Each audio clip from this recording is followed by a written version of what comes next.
Hello and welcome to Health Matters. I hope your day is going on well. Thank you so much for joining us. I am Yomi Otaigbe.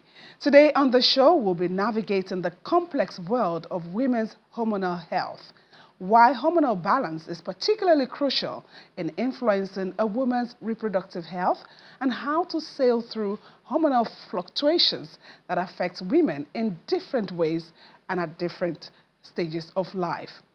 As always, remember that we'd like to hear from you. Your question or comments, you can go ahead now and send them to Yomi_Otaigbe on X handle and via email at omotaigbe@channelstv.com. The number to call during the show remains 080-8054-2233. I'll be back in a moment.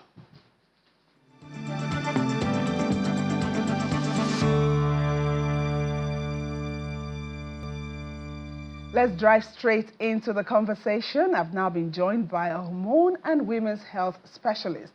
She's also the founder of Serene Infusion Wellness Lounge, Yewande Banire. Thank you so much for being here. Thank you so much for having me. Good to have you. You. Let's start with you, describing what the hormones are. I know a lot of us would know, but just so we can put it in perspective. Absolutely. So I want women to think about hormones as a chemical messenger. So it tells your organs what to do and when to do it. So for instance, one of the common hormones that a lot of us know is insulin. So when you eat, your pancreas releases insulin to tell your body to detox the sugar. So it tells your organ what to do. So that's kind of how hormones work. And we have different types. So hormone helps, It controls everything because it tells all your organs what to do. It tells your brain to release serotonin that will put you in a good mood. It tells your ovaries, it tells your organ to menstruate. So it controls everything from metabolism to your mood, to your energy, to how you digest food, how you sleep well. Is all controlled by your hormones. So let's take it one by one. What the hormone would do for your brain and for your body. Okay, for one of the hormones that women use for the brain is estrogen. So estrogen is very important because it helps to give brain clarity. So if a woman lacks estrogen, she will start to have forgetfulness. So we start with the brain. Then we also have the hormones that help with the uterus, and they can control your fertility, they can control how you menstruate and things like that. We also have the hormones that, like I said, regulate sugar, which is insulin. We have adrenal, we have the cortisol hormone that helps you with stress. So if you're stressed, the adrenal will release this hormone, and that can help you manage your stress better. So we just have different hormones that do different things. And that's why I said you are your hormones, because when there's an imbalance, then you don't feel good because there's going to be some block in different areas. Okay, so let's take it from puberty. At puberty stage, what would it be helping us with at reproductive years, Okay, so I'm going to focus on girls because we're really talking about women's health. So in puberty, teenagers have a lot more testosterone actually, and that helps with confidence. It gives them energy. You have the drive to participate in sports and do so many things because you have this high testosterone that helps push you forward. And as we move into the adult years, we have a balance of estrogen and progesterone, and this is what helps with ovulation. This is what makes sure you menstruate. This is what you make sure that you're able to cope with your day-to-day stress, cope with work. And then as we move into the older adult years, we're talking about 35 and older, we start to have that imbalance ratio. Up until then, we have a good balance of estrogen and progesterone. When we get into that 35 years of age, we start to have this imbalance. So we start to have the estrogen going up and the progesterone going down. So women start to experience symptoms like not sleeping well, like having mood swings. That's when we start to forget things, etc. So these hormones are so important because they actually carry us through life, from beginning to the end. And then the reproductive years. So the reproductive years, they're actually important in fertility because they control when you ovulate. If you don't have enough progesterone or estrogen, you're not ovulating, which means you're not menstruating, which means it's going to affect your fertility. And I know that a lot of people sometimes think about menstruation as only for fertility, but it's not. It's your ovaries doing what it needs to do to produce these hormones that all parts of your body need. So that's why it's very key in your reproductive years, because if these hormones are not working the way they would, it would affect everything else, your menstruation, your fertility, how you react, how you bloat, how you digest food, etc. And the perimenopause and menopause stage. Yes, so the perimenopause and menopause stage, the peri is transition to menopause. So you're still seeing your period. However, you start to experience this imbalance ratio where the estrogen is going up and the progesterone stays down. And then you start to feel tired. You're having these body aches all the time. You're forgetting things. You walk into a room, you don't remember. Your mood, 1 minute you're happy, the next minute you want to quit your job. You don't have little tolerance for nonsense. Like you just, you either do it or you don't. And that's the perimenopause years. And then we move into the menopause, which is when you're no longer seeing your period. And we define menopause years as going 12 months without a menstrual cycle. So then that puts you in the menopausal range. And at that point, you almost don't have any more because now your ovaries are no longer making them. And this is when it starts to actually show in your blood level. Because sometimes in the perimenopausal years, people don't really experience these symptoms of brain fog or fatigue.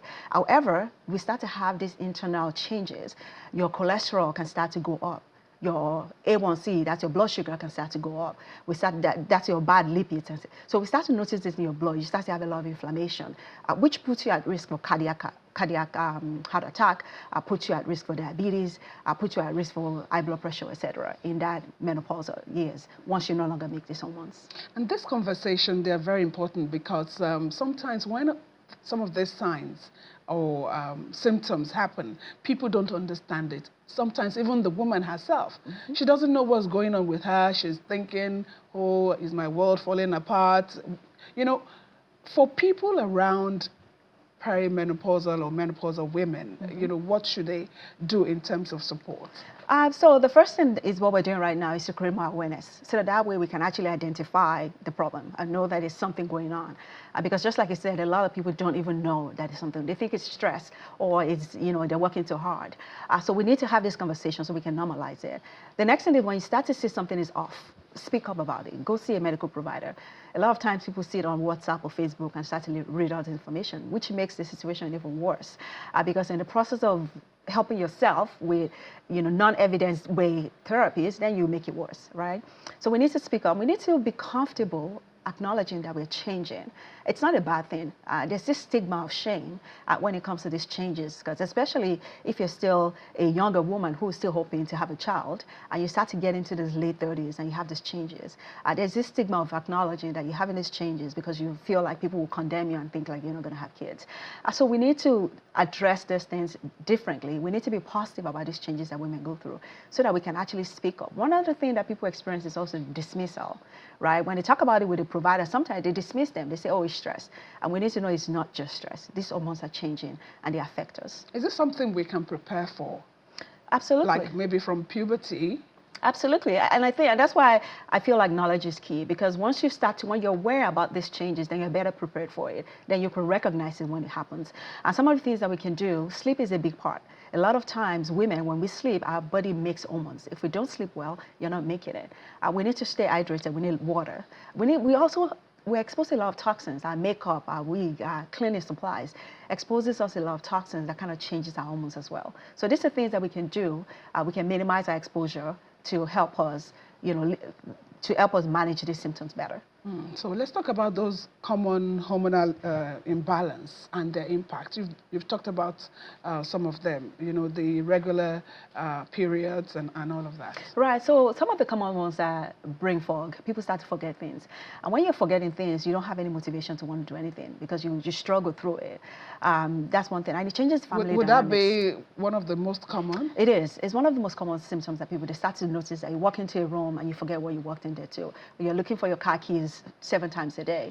That's a common, because brain fog, we call it cognitive fatigue. That means your brain is deficient of estrogen. So you have your glasses on and you're still looking for it. You have your phone, you're talking on the phone, you're like, wait, where did I put my phone?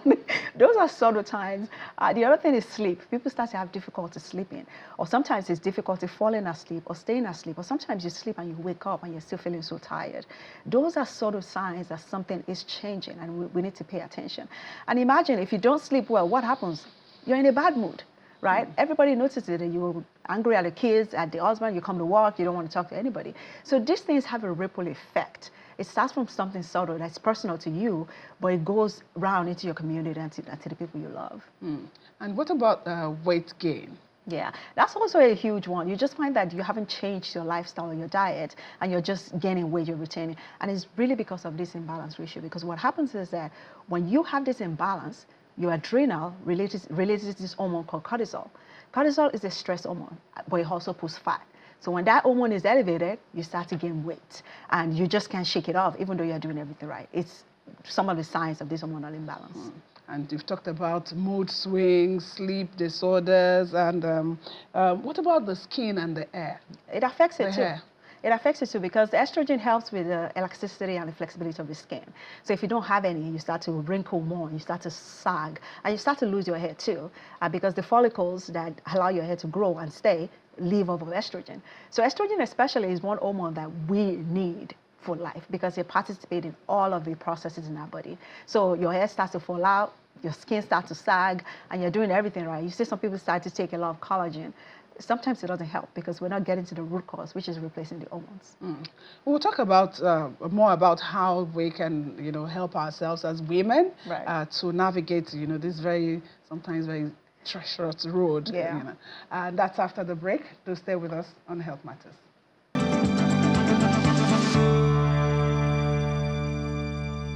We are discussing women's hormonal health. If you have questions, if you have comments, I'd like to hear more from women. And of course, men, depending on what your sister, your mom, your wife is experiencing, you can join us in this conversation on 080-8054-2233. We still have with us the hormone specialist, Yewande Banire. Thank you for staying with us. So I said we're going to talk more about how we can address these hormonal issues, these imbalances. You've said we can sleep well, we can take care of ourselves in different ways. What more can we do?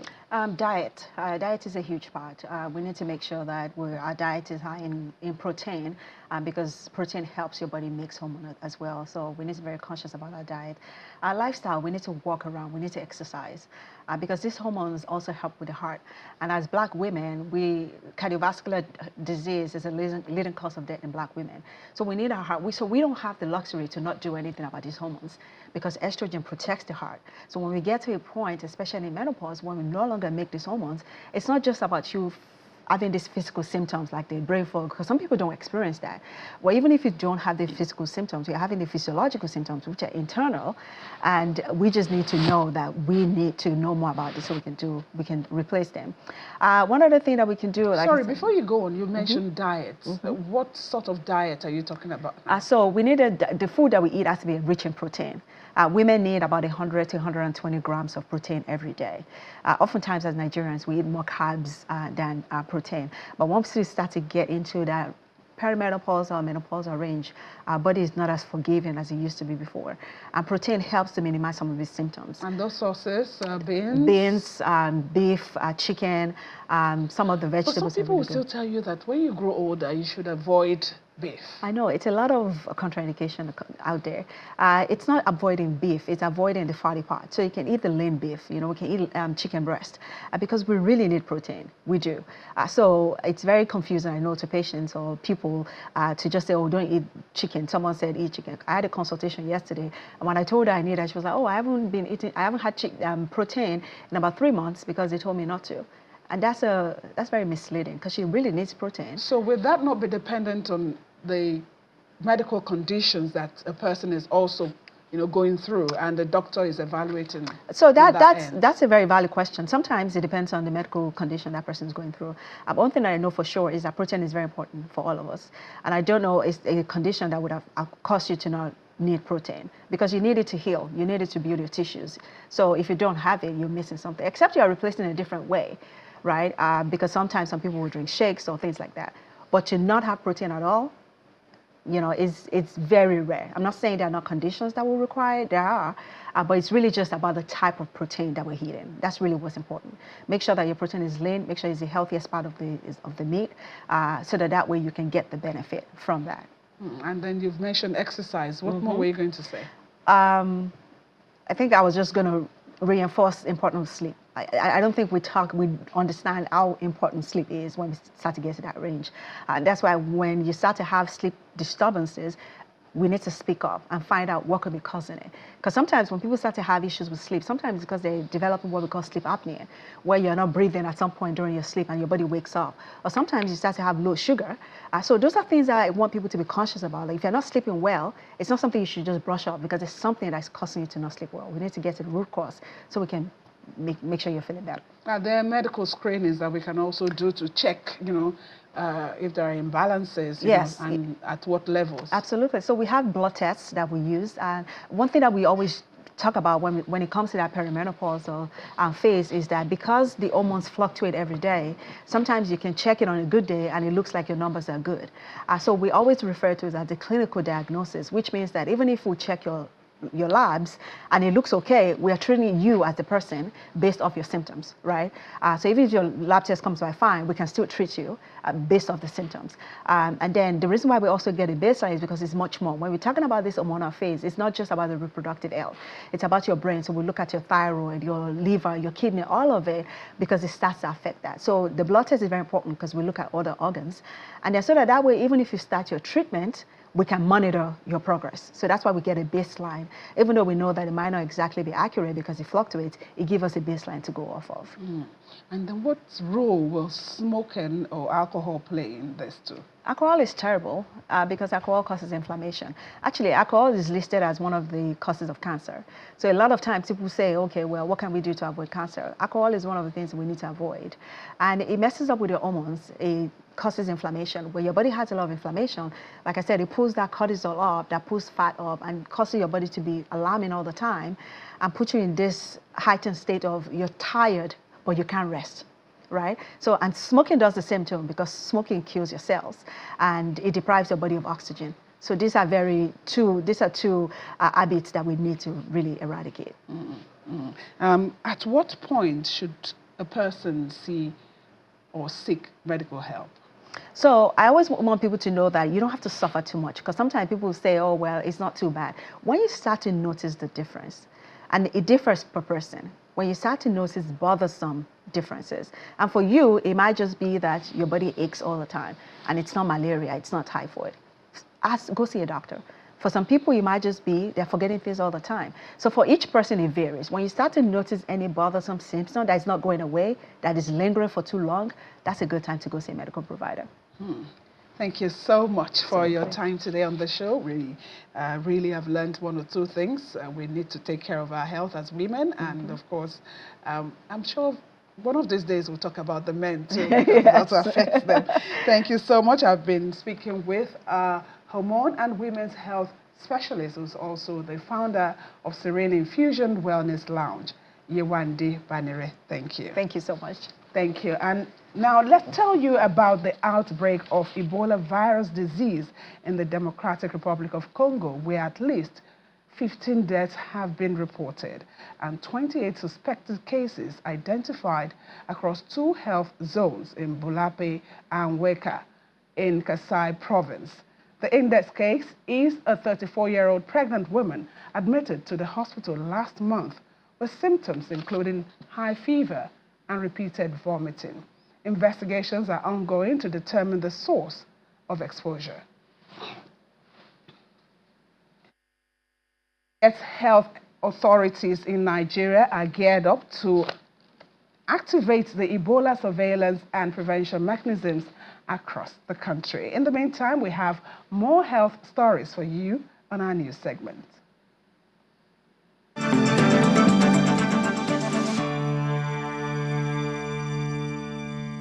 The Nigerian Association of Resident Doctors is gearing up to begin a nationwide strike on September 10th if the federal government fails to meet its demands.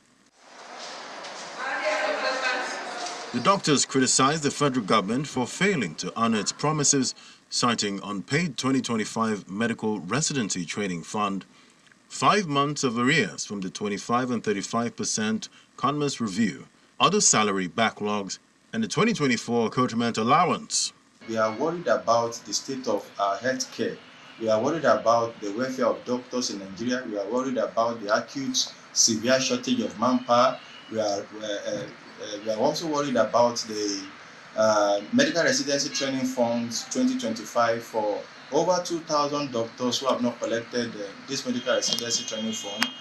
The exam dates will be closing this week, and we've reached out to the government that once these doctors miss out on this exam date, it means that they are going to have to take the exams next year. All these agitations and these concerns, we've made it known to them, and we've discussed, we've lobbied, we've advocated, we've done several other things behind the door to ensure that these issues are attended to. But unfortunately, as of now, we've not palpated any positive response from government. The Maternal and Neonatal Mortality Reduction Innovation and Initiatives has been launched in Imo State. The federal government initiative is designed to reduce maternal and neonatal deaths. According to the Imo State government, this joint effort will see to the deployment of community health workers in all 305 wards in the state, use of technology to track high-risk pregnancies, and adoption of health education campaigns to change harmful behaviors. There is no reason a woman should die giving birth to another life. And children shouldn't die from preventable illnesses. We know that the indices of development, one of the indices is maternal and childhood mortality. So this is going to take Imo State forward in her developmental goals. For the federal government, the initiative also underscores Nigeria's commitment to the Sustainable Development Goals, especially Goal 3, which focuses on good health and well-being. The Minister for Health thought it very wise to leverage on the efforts that we have been making through the years and see how can we improve on already existing programs and make it better. More than 1 billion people out of the 8.2 billion estimated human population worldwide are living with mental health disorders, and that's according to new data released by the World Health Organization. The reports show that mental health conditions such as anxiety and depression are highly prevalent in all countries and communities, affecting people of all ages and income levels. While prevalence of mental health disorders can vary by sex, women are disproportionately impacted overall. Suicide remains a devastating outcome, claiming an estimated 727,000 lives in 2021 alone. The reports acknowledge that many countries have bolstered their mental health policies and programs, but call for greater investment and action globally to scale up services to protect and promote people's mental health.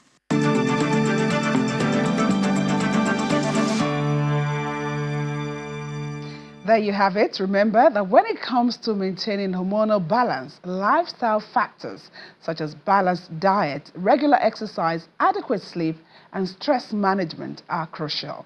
If you miss any part of the show, do log on to youtube.com/channelsweb to catch the full program and previous editions.